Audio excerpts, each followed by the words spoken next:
प्रश्न है निम्नलिखित संख्याओं का औसत कितना है। इस प्रश्न का उत्तर क्या हम 2 से 5 सेकंड में दे सकते हैं, वो भी बिना कॉपी कलम लगाए? तो इसका उत्तर है यस। हम इस प्रश्न का उत्तर, इस प्रश्न का जवाब बिना कॉपी कलम लगाए 2 से 5 सेकंड में दे सकते हैं। ठीक है, तो स्वागत है आप सभी का आपके अपने YouTube channel dynamic success point में। चलिए चालू करते हैं आज की क्लास।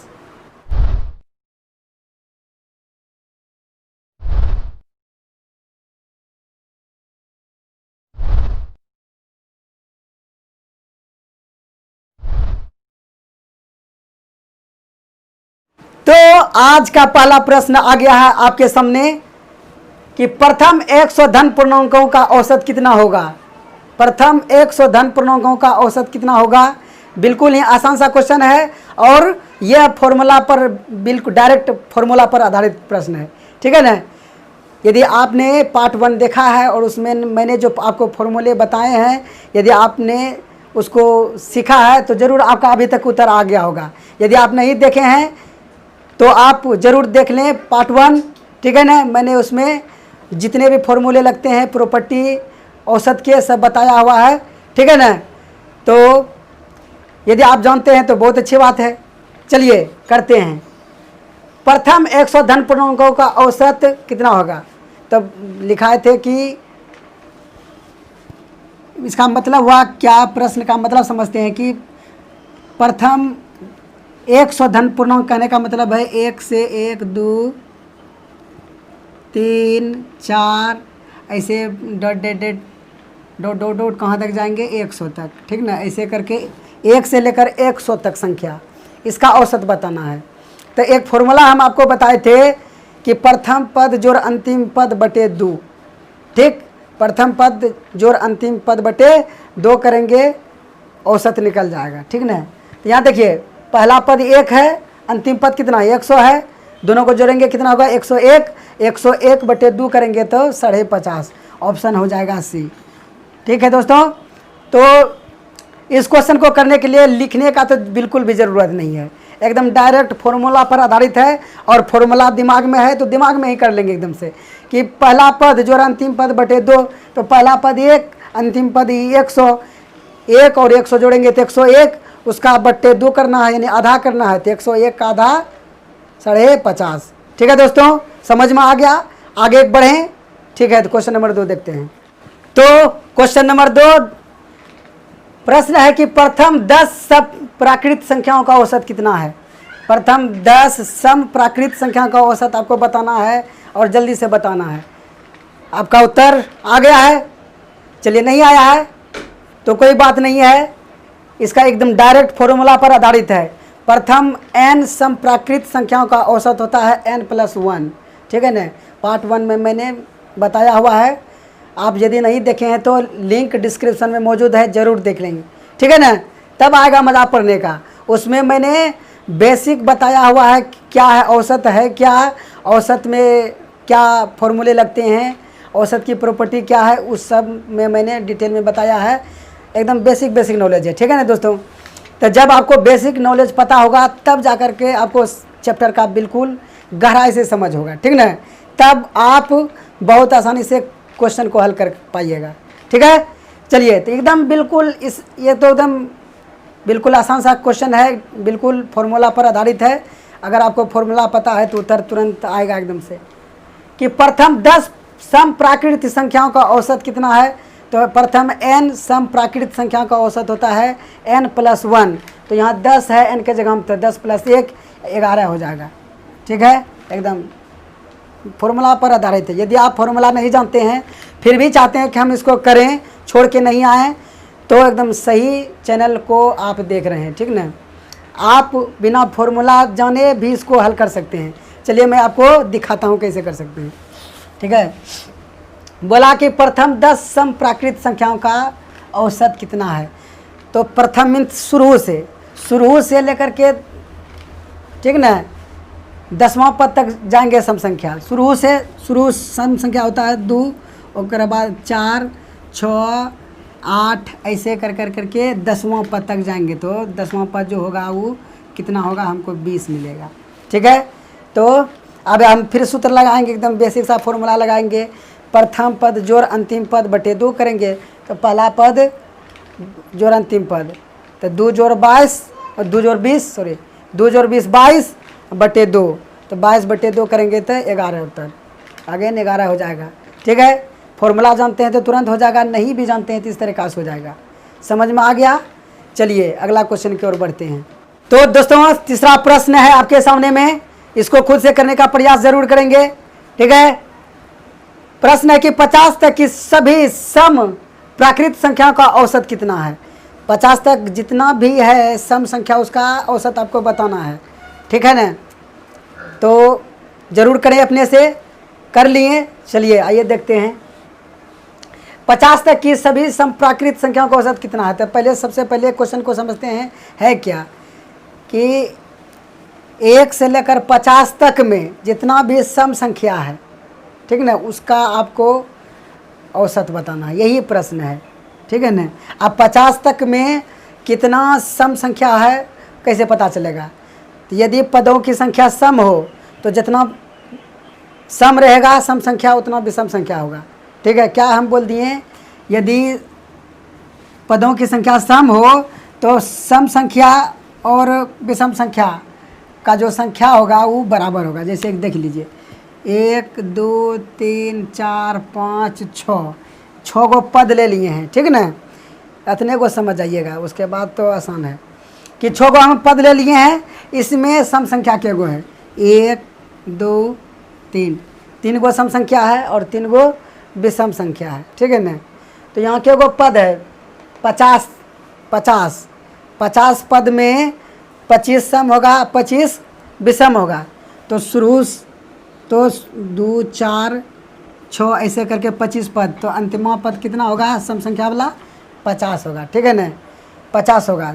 तब अब यहाँ सूत्र लगाइए, अब यहाँ से कि प्रथम पद जोड़ अंतिम पद बटे 2 करके, तो पहला पद जोड़ अंतिम पद बटे 2 करेंगे तो 2 जोड़ 50 52, 52 का बटे 2 करेंगे यानी आधा करेंगे तो 26 उत्तर हो जाएगा। चलिए तो ये तरीका है करने का। नहीं तो प्रश्न क्या बन गया, हम यहाँ से देखें कि 50 संख्या है। ठीक ना, तो 50 संख्या में से 25 गो सम संख्या होगा, 25 गो विषम संख्या होगा। तो हमको सम संख्याओं का औसत बताना है। तो प्रश्न बन गया कि प्रथम 25 सम संख्याओं का औसत कितना है। तो प्रथम n सम संख्याओं का औसत n + 1 होता है। ठीक ना, तो प्रथम 25 सम संख्या का औसत 26 जोड़ 1 मतलब 25 जोड़ 1 26 हो गया। ठीक है ना, एकदम फॉर्मूला पर आधारित है और इसमें विशेष कुछ समझाने के लिए है नहीं।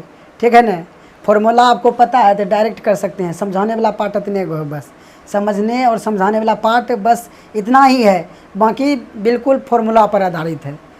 अभी कॉन्सेप्ट पर आधारित क्वेश्चन नहीं आया है, जब आएगा तो आपको मैं बताऊंगा। ठीक है ना, चलिए अगला क्वेश्चन देखते हैं। तो आज का चौथा प्रश्न है 3 के प्रथम 5 गुणजों का औसत कितना है। ठीक है, आप यदि चाहें तो इसे एकदम बिना लिखे कर सकते हैं, मुजमानी कर सकते हैं। ठीक है ना, लेकिन उसके पहले आपको समझना पड़ेगा कि है क्या। ठीक ना, क्वेश्चन है क्या और इसमें कॉन्सेप्ट क्या है। ठीक है ना, चलिए कॉन्सेप्ट को समझते हैं। Because concept is the power, concept is the power. यदि आपको कॉन्सेप्ट पता है तो बहुत बड़े बड़े प्रश्न को चुटकी में कर सकते हैं, और मैं आपको दिखाऊंगा। ठीक ना, कॉन्सेप्ट से कैसे हल होता है चुटकियों में मैं आपको दिखाऊंगा। अभी पहला जो प्रश्न आप स्टार्टिंग में देखे थे अभी वो आना बाकी है। ठीक है ना दोस्तों, तभी लास्ट तक ज़रूर वीडियो को देखें, वो कैसे हम फास्ट कर सकते हैं मैं बताऊंगा इसके बाद। ठीक है ना, तो चलिए एकदम फॉर्मूला पर आधारित है कि 3 के प्रथम 5 गुणजों का औसत कितना है।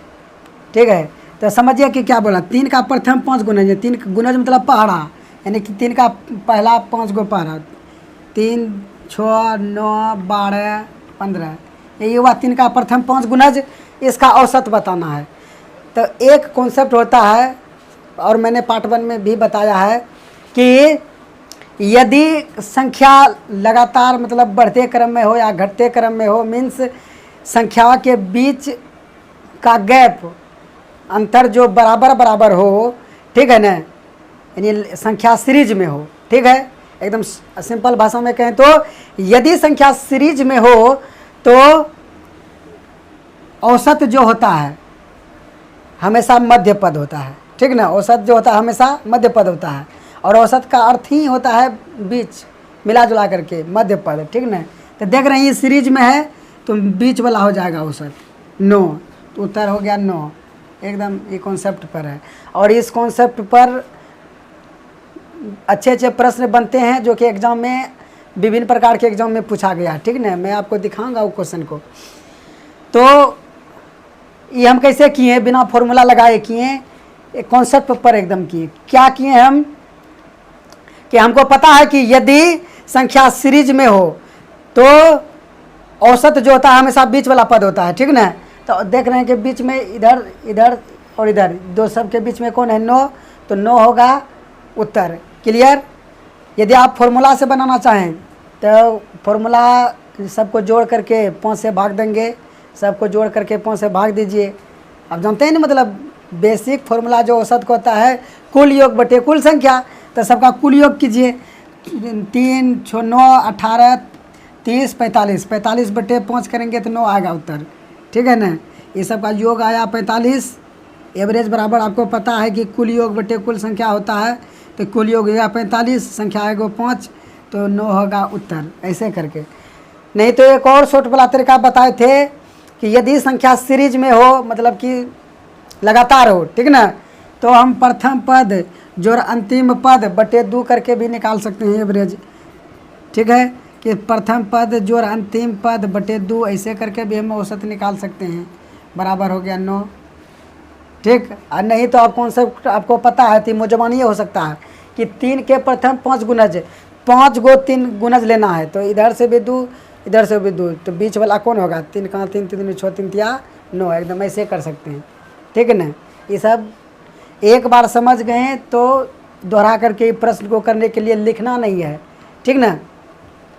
चलिए अब जो शुरुआत में हम क्वेश्चन लिए थे अब उसको लेते हैं इस क्वेश्चन के बाद। चलिए देखते हैं question.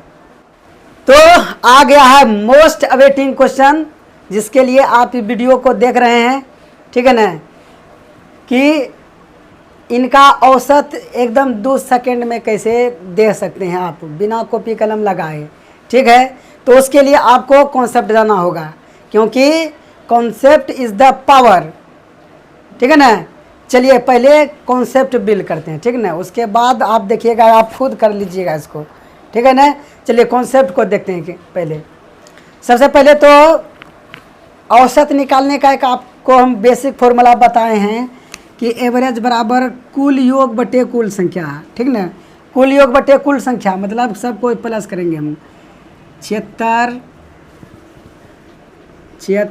Plus 48 plus 84 plus 66 plus 70 plus 64 बटे संख्या, क्या गो संख्या है 1 2 3 4 5 6, 6 गो संख्या है, तो बटे 6 करेंगे तो क्या निकलेगा, एवरेज निकलेगा, ठीक है ना।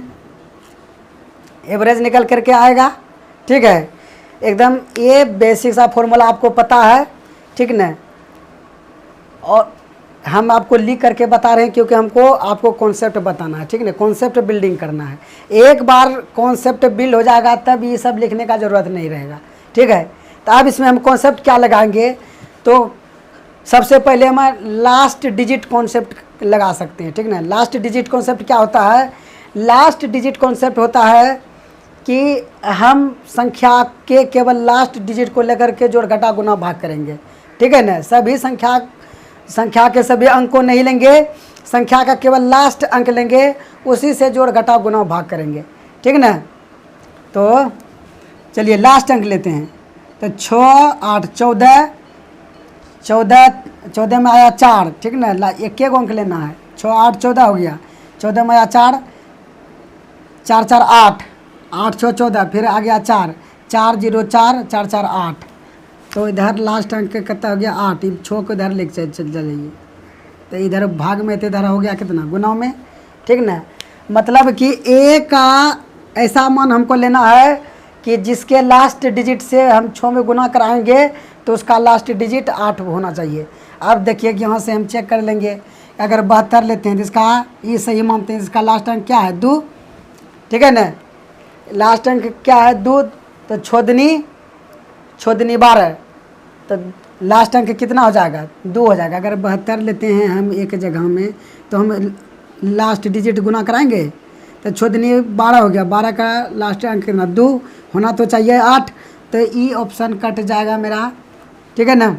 अब ये लेते हैं, इसको लेते हैं, तो 8 के 48 लास्ट 8 है अंक, ठीक है ना। हम 68 लिए तो इसका लास्ट डिजिट कितना है 8 है, और 6 करेंगे तो 8 के 48, इसका लास्ट डिजिट है 8, तो ये हो सकता है। तो बाकी को चेक कर लेते हैं हम, 66 लेंगे 6 लेंगे तो 6 6 36 6 आएगा, नहीं होगा। इसको लेंगे तो 4 होगा, 4 4 24, तो ये ऑप्शन 3 को कट गया, तो हो गया ऑप्शन बी सही, ठीक है ना दोस्तों। तो ये था तरीका कि आप बिना कॉपी कलम लगाए लास्ट डिजिट को चेक करके उत्तर ला सकते हैं। और जब आप एग्ज़ाम में जाएंगे तो आपको तो ऑप्शन दिया रहता है, ठीक ना, ऑप्शन तो आपको दिया रहता है कि नहीं, तो आपको ऑप्शन का सहारा लेना है, ठीक है ना। एकदम ऑप्शन का मदद लेकर के एकदम इसको 2 सेकंड में उड़ा देंगे एकदम से। ऑप्शन क्यों दिया रहता है एग्ज़ाम में, वो आपको थोड़ी चेक करने आता है आप कितना अच्छा से बनाते हैं, कितना स्टेप लिखते हैं, वो चेक थोड़ी करता है। आप कितना स्टेप में बनाते हैं उसको कोई मतलब नहीं एग्जामिनर को, आप कितना फास्ट करते हैं उससे मतलब है उसको, ठीक है ना। तो ऑप्शन देने का यही मतलब है। यदि आपको स्टेपे चेक करना रहता है कि कितना स्टेप में बनाते हैं और कितना अच्छा लिखते हैं, तब ऑप्शन नहीं देता वो, ठीक है। तो लास्ट डिजिट से आप कर सकते थे, एक बार आप सीख गए कि लास्ट डिजिट से कर सकते थे, ठीक ना। इसमें हम डीएस एक कॉन्सेप्ट आपको बताए हैं, डीएस कॉन्सेप्ट, ठीक ना। यदि आप नहीं देखे हैं तो ज़रूर देख लीजिए, लिंक डिस्क्रिप्शन में मौजूद है। डीएस कॉन्सेप्ट हम बताए हैं, उसके मदद से भी आप कर सकते हैं। चलिए डीएस से करते हैं, ठीक है, डीएस से करते हैं, ठीक है ना। डीएस कॉन्सेप्ट क्या कहता है, जो भी हम गणित में जोड़ घटा गुना भाग करेंगे तो संख्या के अंकों के योग से करेंगे, ठीक ना, डीएस से करेंगे, ठीक है। कॉन्सेप्ट अच्छी तरह से हम बताए हैं, वो ज़रूर देख लेंगे, बहुत कम देने वाला है आपको। कंपटीशन कर रहे हैं यदि आप और चाहते हैं कि जॉब हो जाए जल्दी से जल्दी, तब आपको कॉन्सेप्ट का पावर होना चाहिए, ओके। चलिए इसमें हम डिजिट सम लगाते हैं, 7 6 13 डिजिट सम आ गया 4, 7 6 13, 3 का फिर 13 का डिजिट सम 4 हो गया, इसका डिजिट सम 4 आया, ठीक। इसका 8 4 12, 12 मतलब 3 डिजिट सम 3 हो गया, ठीक है ना। इसका 8 4 12 है, तो इसका डिजिट सम कितना हो गया, यहाँ लिख देते हैं, ठीक। इसका डिजिट सम निकालिए, तो यहाँ गुना 6 कर देते हैं, मतलब 6 को यहाँ था 6 इधर कर दिए, ठीक है। इधर डिजिट सम निकालिए, 8 6 7 13, 13 मीन्स 4 जोड़ 8 4 12, 12 मतलब 3, 8 4 12 मतलब कितना 3, और 6 6 12 मतलब 3, और जोड़ 7 0 7 जोड़ 6 4 10 1, ये तो कटिए जाएगा, 3 3 6 3 9, ठीक है ना। 9 आता है तो काट देते हैं, बच गया कितना 7 4 11 11 1 12, 12 मतलब कितना 3, तो इस साइड का डिजिट सम आया 3, और ए गुना 6, मतलब कि इसका क्या मान, ए का डिजिट सम कितना होना चाहिए कि जिससे हम गुना कर देंगे 6 में, तो गुणनफल का डिजिट सम 3 आना चाहिए, ठीक है ना। तो 9 तो नहीं, 7 2 9 कट जाएगा ऑप्शन, क्योंकि 9 से गुना कराएंगे तो डिजिट सम 9 हो रहता है हमेशा, ठीक ना। 8 6 14, 8 6 14, 14 मीन्स कितना 5, अब 5 से गुना कराएंगे तो 6 5 30, 30 का डिजिट सम आ गया 3, वो हो सकता है, ठीक है। हम अभी नहीं जानते हैं कि कौन उत्तर होगा, चलिए मिटा दिए हम, अभी हमको पता नहीं है, और हम डिजिट सम लगा करके उत्तर फाइंड कर रहे हैं, ठीक है ना। तो 7 2 9 ये तो नहीं हो सकता है, क्यों नहीं हो सकता है, क्योंकि 9 से गुना कराएंगे 6 में तो हमेशा डिजिट सम 9 ही आएगा, किसी में कराएंगे। तो 8 6 14, 14 14 का डिजिट सम कितना 5, इसका डिजिट सम कितना आया 5। अब 5 से गुना कराएंगे 6 में, ठीक है ना। 8 6 14, 14 का डिजिट सम आया 5, 5 से गुना कराएंगे 6 में, तो 6 पंचे 30, 30 का डिजिट सम कितना 3। तो ये हो सकता है, ये हो सकता है, बाकी को भी चेक कर लेंगे। 6 6 12, 12 मतलब कितना 3, 3 से गुना कराएंगे 6 में, तो 6 18, तो 18 का डिजिट सम 9 आ जाएगा। तो ऑप्शन कट जाएगा मेरा, ऑप्शन ये कट गया। इसका 6 4 10, 1 आया डिजिट सम, 1 से गुना कराएंगे 6 में तो 6 आएगा, तो ये भी ऑप्शन कट गया। तो 3 ऑप्शन कट गया, तो ऑप्शन बी हो जाएगा सही, ठीक है। तो डिजिट सम लगा करके हम इसको कर सकते हैं। और ये आपको समझाने में लग रहा है कितना टाइम लग रहा है, जब आप प्रैक्टिस करेंगे एकदम बिल्कुल यहीं से कर लेंगे, एकदम से डिजिट सम यहीं से जोड़ करके आप कर लेंगे, ठीक है ना। तो दोस्तों यदि आप इसको कॉन्सेप्ट से नहीं करके चाहते हैं कि हम बेसिक मेथड लगा करके ये करें, तो भी आप बहुत फास्ट कर सकते हैं, ठीक ना। यदि आप जोड़ सकते हैं बहुत फास्ट तो एकदम कर सकते हैं। जोड़ घटा गुना भाग यही गणित में है। यदि आपका ये मजबूत है या आप फास्ट कर सकते हैं कैलकुलेशन, तो आप औरों से निकल जाइएगा आगे, ठीक है ना। उस पर मैं सीरीज लाऊंगा, जोड़ घटा गुना भाग, square square root, cube cube root, एकदम बहुत फास्ट निकालने के लिए मैं आपको टेक्निक बताऊंगा, ठीक है ना। तो चलिए इसमें हम जोड़ते हैं, एकदम मुँह जबान ये जोड़ेंगे एकदम से। 7 11 19 25 33 6 38 38, दाही को जोड़ेंगे तो एक जीरो बैठा देंगे, 380 हुआ, याद रखेंगे 380, ठीक ना। 6 14 18 24 28, ठीक है। 380 और 28 408 आ गया, ठीक। एकदम बहुत फास्ट होगा ये सब काम। 408 बटे 6 करेंगे। अब चचा के 36, चचा के 36 बच गया कितना 4, 4 अठे अथी 48 है, 4 पर 8 48 थे, 6 अठे 48, 68 होगा उत्तर, ठीक है। मतलब कि आप बेसिक मेथड से भी करते हैं तो भी आप जोड़ करके एकदम आसानी से कर सकते हैं बहुत फास्ट। उसके लिए शर्त केवल इतना है कि आपको जोड़ने के लिए आना चाहिए फास्ट, ठीक है ना। तो मैं आपको जोड़ घटा गुना भाग, square square root, cube cube root, इस सब का टेक्निक बताऊंगा, ठीक ना। अलग सीरीज इसके लिए मैं बनाऊंगा। तो आपको बस चैनल को सब्सक्राइब करके हमारे साथ बने रहना है, ठीक। मैं आपको एक से एक कॉन्सेप्ट बताऊंगा, एक बेहतरीन कॉन्सेप्ट। और कॉन्सेप्ट जानना बहुत ज़रूरी है, क्योंकि कॉन्सेप्ट इज़ द पावर, ठीक है दोस्तों। यदि आपको आज का क्लास बढ़िया लगा तो एक लाइक जरूर करें। आप इस वीडियो को अधिक से अधिक शेयर करें, अपने दोस्तों को बताएं हमारे बारे में, ठीक है। और कमेंट जरूर करें आपको ये कैसा लगा सेशन, ठीक है दोस्तों। आप ज़रूर कमेंट करें, आपके कमेंट का हमें इंतज़ार रहता है। चलिए विदा लेते हैं, मिलेंगे अगले वीडियो में।